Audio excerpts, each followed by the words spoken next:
Hello everyone! Good morning mga kasari! Welcome back ulit dito sa aking YouTube channel, dito sa aking FB page, at saka most of all dito sa aming munting tindahan, Lynn's Minimart.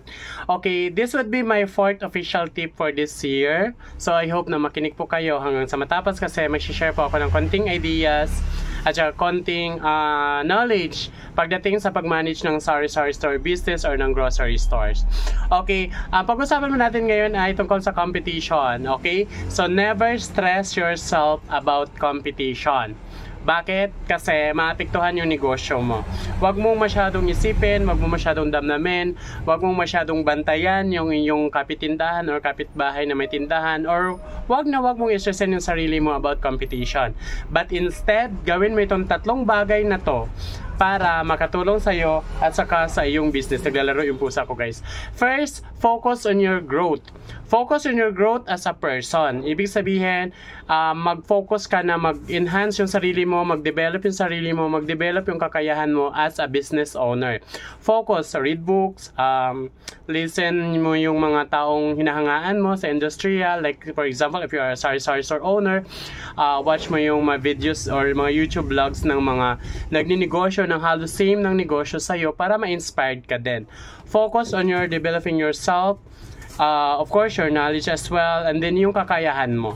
Number 2 is, of course, focus on your business. Okay, so yung business mo is yung bread and butter. So marami tayong mga kasari na nagsasabi na yung store nila is kanilang bread and butter, which is happen to myself as also na yun din yung bread and butter namin as myself, na provide nito ang pangangailangan wants and needs ko as a person, no? So let's focus on our business. Why?